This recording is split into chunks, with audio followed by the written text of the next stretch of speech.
Hello friends, it's been quite some time since I posted a video. It's been almost a year. Last year was when the Galaxy Watch 3 and the other watch wearables released. I had made a video regarding those, whether you should upgrade or not. So this year time has come when Samsung has released their new phones and their new watches. So I have managed to get myself a Galaxy Z Fold 3 5G 512 GB. It's the Phantom Black in color, as you can see. So I picked this up yesterday, and the reason for making this video is because I believe a lot of people would be in the same boat as I was, wherein you would already be having or using the previous model from Samsung, that is the Z Fold 2, or maybe the first model, that is the Galaxy Z Fold. So I was little thing when the phone was announced and all the details came out with the other reviews and all. I was thinking whether I should upgrade to the Fold 3. I was getting a very good buyback for the Fold 2, but I was still skeptical. Like, okay, the design is still about the same. It's a few millimeters smaller. I mean, this hinge part is doesn't protrude as much as in the Fold 2. Other than that, I mean, they've said the phone is like 11 grams lighter. I mean, on paper, 11 grams is about nothing. I mean, you shouldn't even feel it. So what I did, I went out to the local store and tried the phone myself, and believe me friends, the overall experience, the improvement in the experience that Samsung has brought to the table, that is like mind-blowing. And on top of that, the water resistance part and the S Pen are like the cherry on the cake. In Samsung making a foldable water resistance with IPX8 certification talks huge amounts of their innovation in this field.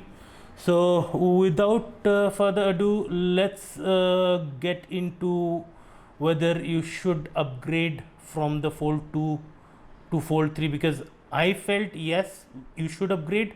So just stick around and see if these reasons are good enough for you to upgrade. So first off, when you hold the phone, I mean, you can feel the weight difference. I mean, it's negligible on paper, 11 grams, but it feels a lot more comfortable to hold the phone because it's a bit smaller. This side is a bit smaller now, so it feels a lot more comfortable. Also, the color is like there's a matte finish instead of the glossy finish. I mean, there would be some fingerprint marks here and there, but it's not as visible as it was with the Fold 2. I had the bronze color. The biggest advantage over the Fold 2 is while opening, because if you are using a Fold 2, you would know that these parts are a bit more round and they have kind of a knurling.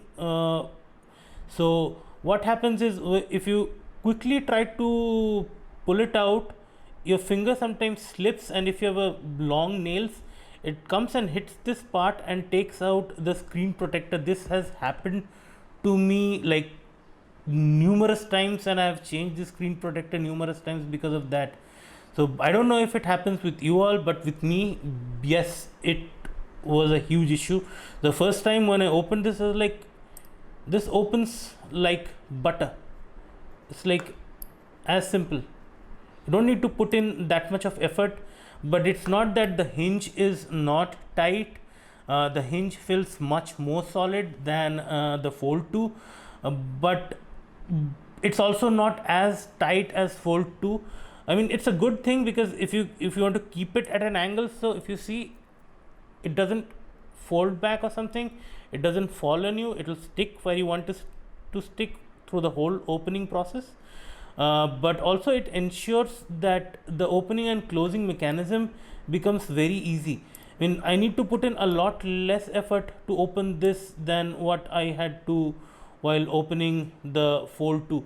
So this, in my opinion, is one of the biggest advantages over the Fold 2, because sometimes all of a sudden, if you're in a hurry and you quickly want to open to, let's say, check an email or something, it's pretty simple on this one, but the Fold 2 needed a bit more effort, and sometimes that's what caused this slip and used to take out the screen protector. That's one advantage. The second advantage that I have felt is the SIM slot now has a dual physical SIM capability. The Z Fold 2 had only a single SIM capability and one eSIM capable. So this is an advantage now, because if I have to switch between SIMs between my other phones, I can go ahead and do it. Other than that, yes, this front display is now 120 Hz refresh rate, so it's pretty smooth. You won't be able to feel it over here because the video is being recorded in 60 Hz, so that's not going to give you the same feel. But yeah, overall the display is brighter and it's a lot smoother. As you can see, it's running near to max. I haven't maxed it out, but still on auto. So since I'm using a light, it's on the full brightness.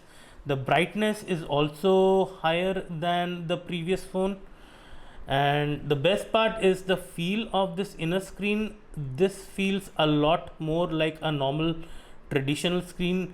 The previous one had a bit of a plasticky feel, but this one now feels more like glass, and that's like a very good feeling.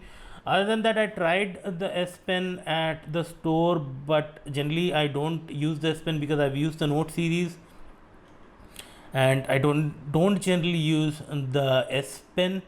So other than that, the other advantage of this screen is the increased brightness, and as far as this under display camera is concerned,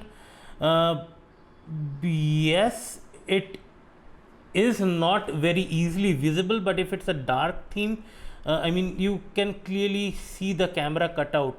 So probably, I mean, it's not too big of a deal, but yes, it can be a problem. Let me go ahead and change the theme so that you can see what I'm talking about. So as you see, as it transitioned into white, you can see the pixelated area near the top. So yeah, it's noticeable. It's not that it's not noticeable, but while watching content and stuff, it does not generally obstruct as or is not as glaring as a whole at used to be on the Z Fold 2. So that's a good thing. Other than that, yes, this time around Samsung had the 512 GB option available in India, so that's another advantage. The previous version did not have the 512 GB available here, so I went out and got the 512 GB because these do not have expandable storage. You cannot put in a micro SD to expand, so having as much storage as possible from the beginning feels better. Other than that, yeah, the sound and everything are kind of similar to the Z Fold 2, so nothing to write home about. Overall, the feel of the phone has become a lot better. I mean, the sides are flat rather than being a bit curved, which helps in holding the phone. It's a lot easier, and I would say even sometimes doing one hand operations as well with the big screen is a bit of a possibility, but yeah, I mean, you'd always prefer holding it with both the hands because it's a pretty big display. The other things you might have already seen on other videos of other reviewers, so I'm not going to repeat all of those things. So if you feel that these changes, these improvements, I mean, in software and as well as in hardware are good enough for you, then I mean, you should go ahead and upgrade. With the software things, yes, as Samsung pushes new updates to the Fold 2, it will probably end up getting, let's say, this task manager and all of those things. So The software part might, I mean, it will equal out, but the hardware changes, especially the water resistance and the improvements to the hinge, the overall feel, fit and finish of the phone. I mean, yes, it has definitely improved leaps and bounds over the Z Fold 2, and I can definitely say that this is one of the best foldable phones that you can buy right now, because the Huawei Mate to be fold is not available, and I mean, it's not as widely available, and GMS or Google mobile services are not available, so Play Store and other things wouldn't be available over there. So overall, if you feel these things, I mean, are good enough for you, go ahead and upgrade. Camera, please do not upgrade if you're looking for huge improvements in camera.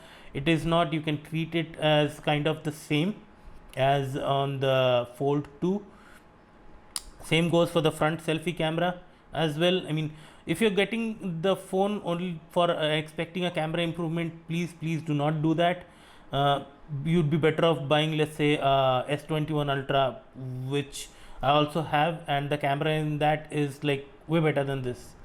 So get this only if you are looking for like improvements in the hinge, if water resistance is important to you, if you want bigger storage, that is 512 GB, and I mean, if the ergonomics, try it out in a store and see if the ergonomics is something you want to go for. If yes, then eyes closed, go ahead and get it, because this is a very good device to buy. With that being said, if you have any questions, friends, please put that in your in the comment section. I'll try and answer as much as possible. And if you like the video, please click on the like button and do subscribe to the channel. That will inspire me to make more such videos in the future. I have the Watch 4 Classic ordered as well. As soon as I get that, probably I will make a video on that as well, because right now, as you can see, I'm using the Watch 3 LT 45mm.